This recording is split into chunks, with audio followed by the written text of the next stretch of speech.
नको वाटतं असं असतं ते. आपण जेव्हा महाराष्ट्राच्या विजनबद्दल बोलतो तेव्हा महाराष्ट्रातले एक विजनरी नेता म्हणून अर्थात अजित पवारांचं नाव हे अग्रक्रमानं घेतलं जातं. खूप अनपेक्षितपणे दादा आपल्याला सोडून गेले. हे 3 महिने अजित पवारांविनाचे हे 3 महिने पवार कुटुंबासाठी कसे होते? कसं आहे की कुठल्याही कुटुंबातला कर्ता पुरुष किंवा व्यक्ती जेव्हा अचानकपणे जाते, जे इमोशन्स प्रत्येक घरात असतात ते अर्थातच आमच्या घरात आहेत. पण एक फरक जो म्हणजे जाणवतो, जो तुम्ही करत असाल, की आपण काही बाहेर जाऊन ते सेंटिमेंट्स, इमोशन्स दाखवत नाही जास्त करून. आणि आमच्या वडिलांची सगळ्यात मोठी खासियत अशी आहे, ते घरात आणि घराच्या बाहेर ते सेमच वागतात. आणि ते कधीही स्वतःचे इमोशन्स फारसे कुणाला दाखवत नाहीत आणि ते खूप कमी बोलतात.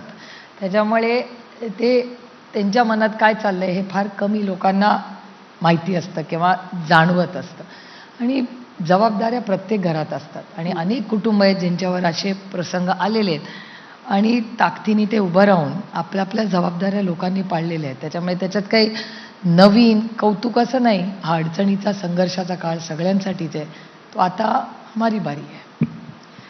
28 जानेवारीचा दिवस कदाचित तुम्हा सर्वांना, कार्यकर्त्यांना, दादांच्या चाहत्यांना कधीच विसरता येणार नाही. आपलं आणि दादांचं 28 जानेवारीपूर्वी काही बोलणं झालं होतं का? कधी झालं होतं?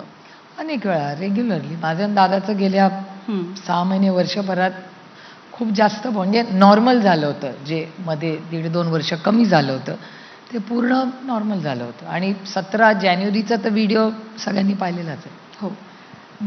दिल्ली ते बारामती हा प्रवास तुमच्यासाठी ऑलमोस्ट एका रुटीनसारखा प्रवास आहे. पण 28 जानेवारी 2024चा तो दिल्ली ते बारामतीचा प्रवास किती कठीण होता किंवा किती मोठा होता? तर तो होता, पण आम्ही सगळेच एकत्र होतो. एक तर शॉकमध्येच होतो आम्ही. त्याच्यामुळे विश्वासच बसत नाही. म्हणजे आजही मला त्या नात्यामध्ये क्लोजर ज्याला म्हणतो तो आलाच नाही आहे.